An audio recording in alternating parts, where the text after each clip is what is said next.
So last week, the plan was to get everything organised, get everything ready, so that this week I could go straight ahead and just get stuck in and have a plan.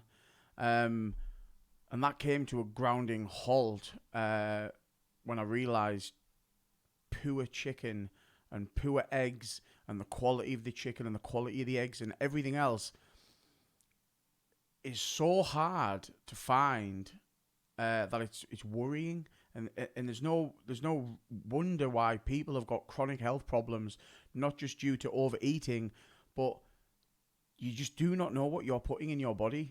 For example, there's going to be a picture showing up on the screen now of a chicken with cancer. This put me off chicken the whole week, and I'm not sure where I'm going to eat chicken again, but I know this is true for a lot of things that we're eating. For example, the eggs that we eat, the stress, and everything that these chickens go through is pouring into their bloods, and we are consuming all of this nonsense and junk.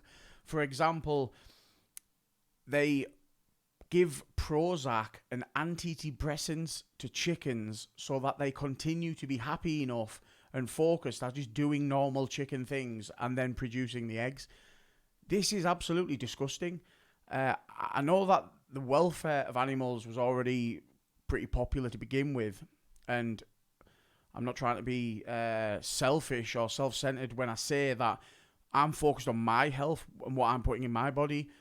The welfare of the animals is a separate issue, and we can talk about that another time, but some of the awful ingredients that are going into the products that we eat is absolutely disgusting. So anyway, to cut a long story short, what I've decided to do is to eat one meal a day.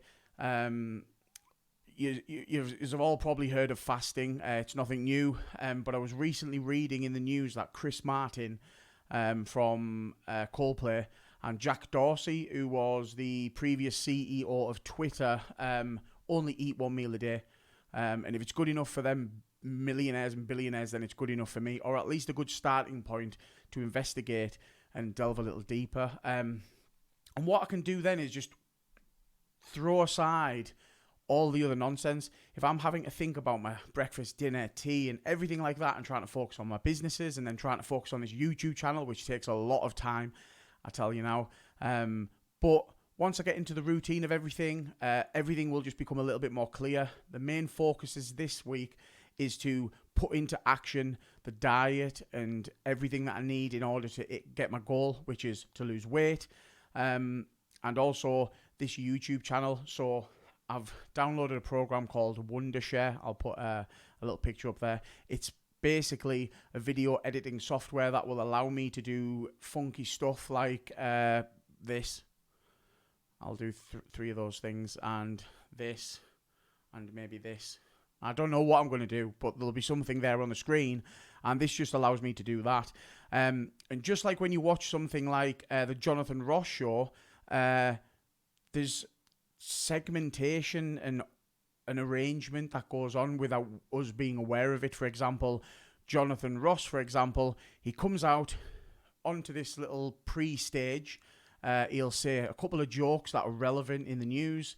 He'll engage with the audience, and then he'll walk off to his desk. He'll sit down. He'll talk about his first guest, introduce them, meet them, handshake, take them to the couch, and then they'll start discussing whatever's relevant about the celebrity that's in question, and then they'll go on to promote the reason why they're there. It's either a book, a DVD, or a movie, etc.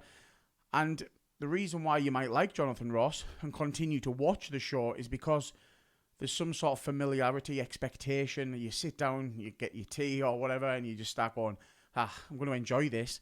But if it was chaotic, there was no presentation, me just jumping on and mumbling, and no familiarity or segmentation, expectation, these go on without us being aware of it, then it's going to be harder to get me to engage with you and take you on this journey just randomly mumbling along. So there's that, and also I promised I was going to read a book every 2 weeks. So that book is called The Complete Guide to Fasting. I thought, what better way to start this than diving straight into what I'm actually going to do, which makes my life a lot more simple. I eat one meal a day, just to clarify on this as well. The meal that I eat, I can eat what I want. Where's my salad?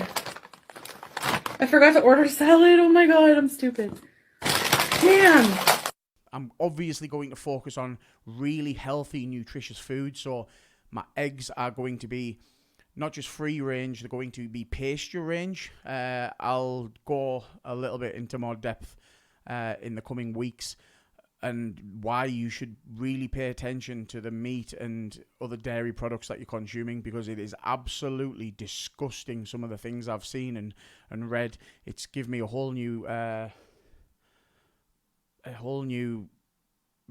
appreciation for paying attention. But it shouldn't have to be this way, to be honest. We shouldn't have to be dodging aisles to try and put into our body something that is natural. For example, in the chicken, there's stabilizers, there's gum, there's more drugs in your food than there is down your local drug dealer. And I don't want to trigger anybody with that. It's just a light-hearted joke, but it's true. And if we don't start taking this seriously, then the cancer rates are going to increase. There's 1 in 2 people will get cancer in our lifetime. 50-50. If you're sat there now with your bird or your girlfriend or your wife or your husband, one of yous are going to get cancer, statistically. That never used to be that way. And it's just not right. So the book that I'm reading is called The Complete Guide to Fasting. I'm going to read it top to bottom, and then next week, because that will be the second week, so yes, I'm going to read it before next week. I'm going to give an overview over what I've learned, what I plan on implementing moving forward on my fasting journey, and everything like that. Again, this is just me getting used to a camera. I hope I've improved from last time, and if I have, then we're already onto a winner, because I don't intend on stopping this anytime soon. And as I promised on my first video, I'm not even going to edit the ums, the ahs, any blank space. I might do that in the future, but as I said previously, if I do become really good and this becomes a worthwhile endeavor, I want people to be able to go back and go, wow, if he can get to where he is now from then maybe I can do that as well. So I'm going to read that book. I'll see you next week, and I'll let you know how the fasting journey has gone. There's loads of benefits to fasting. I'll jump into that next week once I've uncovered everything, how I'm feeling, all the side effects, etc. I don't think it'd be too hard for me, because I don't typically tend to get hungry until about 2 o'clock in the afternoon anyway, between 1 and 2. So I'm only going to be suffering for 4 hours, which my body will adapt to. I know that looking at me, my weight, you'd think that this would be more of a struggle, but my weight is generally being put on through alcohol and obviously bad food choices. As you know, once you've had a few beers, all seems to go down the pan.